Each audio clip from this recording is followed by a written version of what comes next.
Ya, pemirsa masih di ID Second Session Closing, Otoritas Jasa Keuangan atau OJK memberikan persetujuan prinsip untuk rencana integrasi PT Permata Bank Tbk atau BNLI dengan Bangkok Bank, kantor cabang Indonesia, di mana realisasi rencana ini ditargetkan akan diselesaikan pada Desember 2020.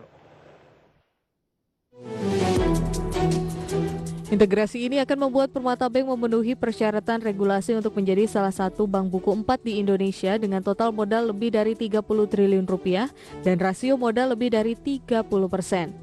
Persetujuan prinsip tersebut juga merupakan rangkaian rencana akuisisi 89,12% kepemilikan saham Permata Bank oleh Bangkok Bank Public Company Limited yang diselesaikan pada 20 Mei 2020. Penyelesaian rencana integrasi akan ditandai dengan pengalihan aset berkualitas baik dan liabilitas tertentu Bangkok Bank kantor cabang Indonesia secara hukum kepada Permata Bank. Selanjutnya akan dilakukan pencabutan izin usaha Bangkok Bank kantor cabang Indonesia dalam waktu 2 tahun sejak tanggal efektif integrasi. Dikutip dari berbagai sumber, Direktur Utama PT Permata Bank Tbk atau BNLI, Rida DM Wirakusuma kepada media mengatakan, integrasi ini menandai tonggak baru perseroan agar bisa menjadi pemain utama di industri perbankan Indonesia. Sementara pihak Bangkok Bank mengharapkan penggabungan Bangkok Bank Indonesia dengan Permata Bank bisa menjadi satu tim yang solid dan menopang pertumbuhan kedua bank. Tidak hanya itu, hal ini akan membuka kesempatan dalam integrasi keuangan ASEAN yang tengah berjalan. Berbagai sumber IDX Channel.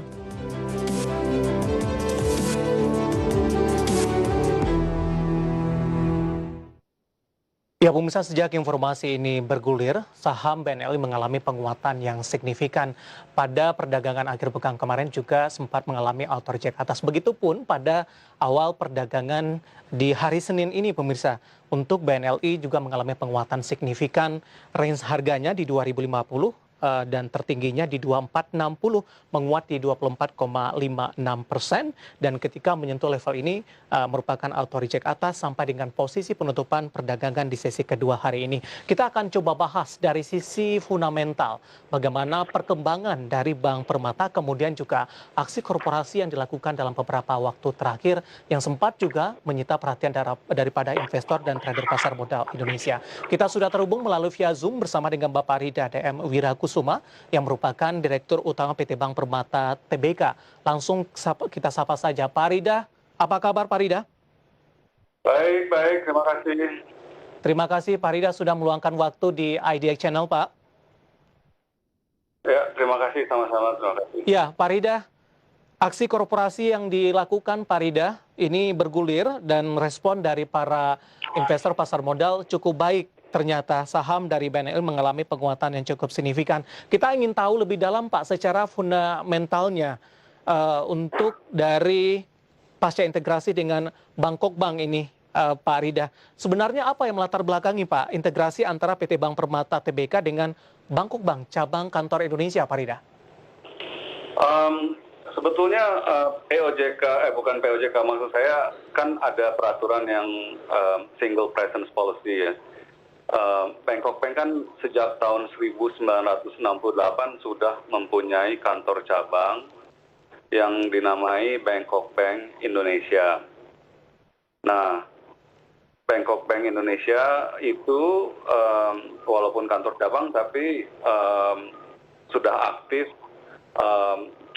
sebagai lending institution di market Indonesia sudah cukup lama. Nah, waktu mereka mengambil alih menjadi pemegang saham pengendali Bank Permata, salah satu hal yang dipersyaratkan oleh OJK itu adalah OJK meminta Bangkok Bank untuk melaksanakan kebijakan konsolidasi perbankan dengan mengintegrasikan Bangkok Bank kantor cabang di Indonesia itu dengan Bank Permata. Jadi itu sebuah bagian dari persetujuan OJK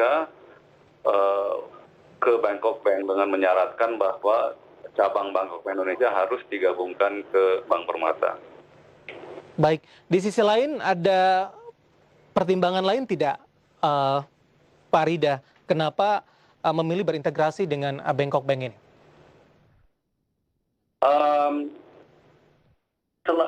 Ya karena memang harus ya, itu kan udah pasti. Tapi fundamental selain itu ternyata setelah kita lihat memang fundamental gabungannya kelihatannya cukup baik gitu loh, karena memperkuat dari segi total aset kita gabungan, memperkuat modal, tentunya juga akan memperkuat kinerja ya.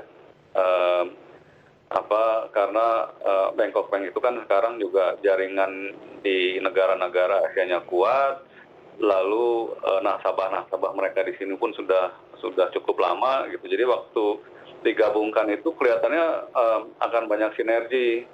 Sinerginya yang salah satu itu sebagai contoh, kalau misalnya ada nasabah Bangkok Bank Indonesia yang sudah lama itu berhubungan dengan mereka melalui corporate banking, sekarang bisa ditambahin juga dengan retail atau SME, cabang-cabang nasabah mereka yang tadinya tidak bisa diberikan oleh Bangkok Bank Indonesia karena cabangnya hanya 3, dengan kita yang ada lebih dari 300 jadi bisa jauh lebih baik. Baik, rencana integrasi ditargetkan selesai pada Desember 2020, Pak. Sampai sejauh ini proses dan fase integrasi tersebut sudah berjalan sampai di mana? Sudah berjalan cukup baik, dan proses perizinannya itu kan berlapis-lapis. Ada dari perizinan OJK Banking, ada juga OJK Capital Market, ada juga dari segi konsep, dari segi permodalan, dari segi transfer asetnya segala macam. Itu sudah berjalan mulus sekali, dan perolehan perizinannya pun juga berjalan baik sekali dengan didukung penuh oleh regulator, baik dari OJK Perbankan atau OJK Capital Market. Kami juga sudah melewati beberapa perizinan, sehingga kelihatannya sih on track, mudah-mudahan insya Allah. Ada pengalihan aset dalam hal ini, Pak Rida? Iya, jadi ada pengalihan aset memang antara, karena kan itu penggabungan ya, konsepnya kan merger gitu. Jadi ya memang dari Bangkok Bank itu dipindahkan liabilities-nya, equity-nya, dan asetnya ke Bank Permata. Baik, seperti yang sudah saya sampaikan sebelumnya, Pak Rida, respon dari para investor ini cukup baik, terutama di pasar modal Indonesia. Pak Rida mengalami penguatan signifikan. Sebenarnya apa dampak positif terhadap BNLI ketika integrasi ini rampung dilakukan, Pak? Apakah memang nanti untuk BNLI juga berpeluang untuk masuk ke jajaran Bank Buku 4, kinerjanya akan cenderung lebih baik ke depannya, atau dalam hal ini secara keseluruhan prospeknya akan lebih bagus? Ya, mudah-mudahan kita harapkan begitu ya. Tapi memang yang pertama, keuntungan yang pertama adalah kami akan menjadi salah satu Buku 4 karena modalnya akan jauh melewati ambas batasan di 30 triliun.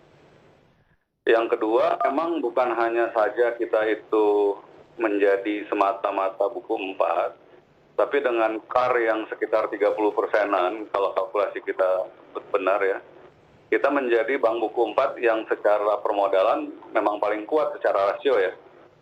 Karena CAR-nya akan sekitar 30%-an itu.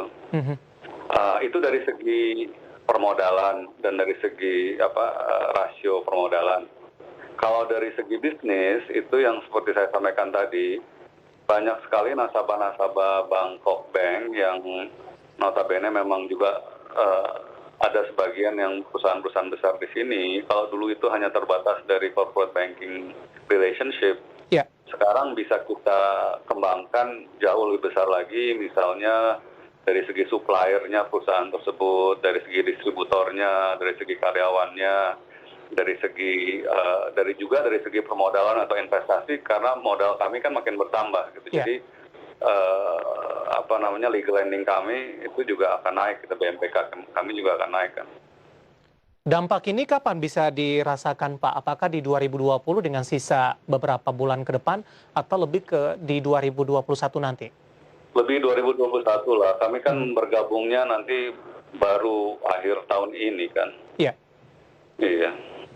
Di 2021 dampaknya dari sisi kinerja keuangan begitu, Pak, secara keseluruhan nantinya?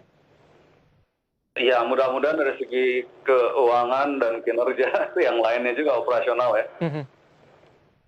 Baik, kita ingin tahu juga Pak Rida bagaimana update kinerja terkini dari BNLI Pak di tengah dari pandemi COVID-19 terutama di semester pertama di 2020.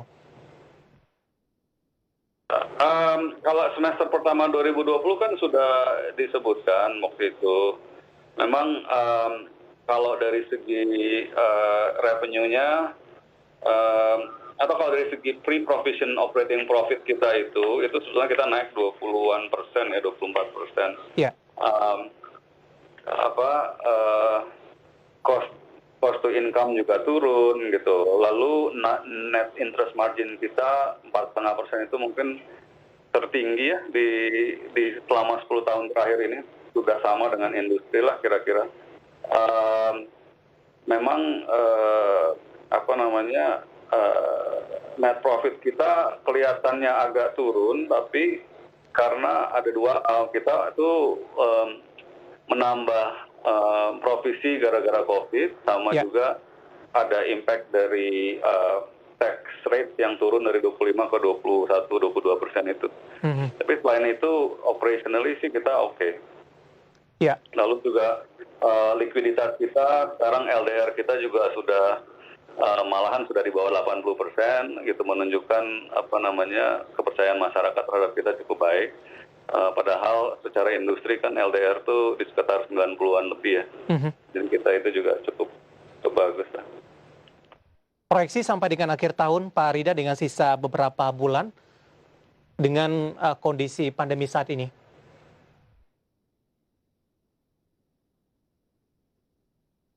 Halo Pak Rida. Saya tentunya nggak bisa memberikan sesuatu yang lebih forward looking ya, tapi yang bisa saya sampaikan itu liquidity kita remain strong, LDR mungkin sekitar 78-82%.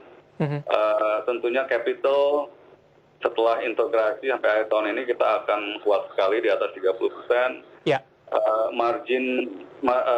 Margin kita juga tetap baik. Kalau loan growth kita memang walaupun sama dengan industri, tapi karena kita ketiban tambahan dari Bangkok Bank, jadi kelihatannya akan cukup tinggi gitu loh. Tapi tapi kan itu akibat dari konsolidasi merger ya. Oke. Ada perubahan target kinerja tidak Pak di 2020 ini? Pre-merger adalah semua orang kan, ini pandemik ini kan kena ke semua orang ya, bukan cuma di Indonesia saja, bukan juga di perbankan Indonesia, tapi kan seluruh dunia. Jadi memang ada sih, karena nasabah-nasabah kita juga kan ada yang harus restrukturisasi, walaupun memang restrukturisasi kita itu ternyata lebih baik dari industri, dari segi nilai dan dari segi persentase. Tapi kalau mengenai soal target pertumbuhan segala macam ya seperti juga industri pasti ada impact-nya lah ya. Terakhir Pak Rida, dari strategi bisnis Pak di tengah pandemi COVID-19 ini, pengembangan teknologi digital ini cukup getol dikembangkan oleh pelaku perbankan di Indonesia begitu. Bagaimana dengan Bank Permata? Iya, kami pikir kita nggak bisa lari dari kenyataan bahwa memang kita harus mengembangkan digital strategi yang luar biasa cepatnya ya, karena memang keperluan masyarakat dan juga untuk menekan operational expenses dan juga untuk bisa memperbaiki layanan kita terhadap masyarakat. Kami sekarang tuh melihat pesaing kita tuh bukan hanya perbankan tapi juga fintech dan juga e-commerce players gitu loh. Nah, kita kan waktu itu sudah mulai launching Mobile X tahun 2018 Agustus tanggal 1. Itu sampai sekarang tuh udah versi 24. Jadi hampir tiap bulan tuh kita ada versi baru yang memperbaiki dan makin juga memperbaiki performance, memperkuat security, menambah fitur, selalu mendekatkan diri dengan kebutuhan nasabah. Itu memang harus kita kembangkan terus-terusan gitu, dan itu terus kita jalankan. Baik, Pak Rida, waktu kita cukup terbatas, Pak. Terima kasih sudah bergabung bersama kami di IDX Channel dan semoga kinerja Bank Permata, terutama untuk jangka menengah, lebih baik lagi di tengah aksi korporasi integrasi dengan Bangkok Bank. Terima kasih Pak Rida, sehat selalu Pak. Terima kasih David. Sehat selalu Baik, juga, terima ya. kasih Bapak Rida DWM Wira Kusuma, Direktur Utama PT Bank Permata Tbk, dan semoga bisa menjadi referensi untuk Anda bagi investor dan investor modal Indonesia dan juga pemirsa IDX Channel. Kita akan jeda terlebih dahulu. Di segmen selanjutnya kita akan coba review bagaimana jalannya perdagangan di sepanjang hari ini. Dan kami ingatkan kembali, Anda masih bisa secara aktif berpartisipasi di telepon interaktif dan WhatsApp interaktif seperti yang tertera di layar televisi Anda nantinya. Kami akan segera kembali sesaat lagi.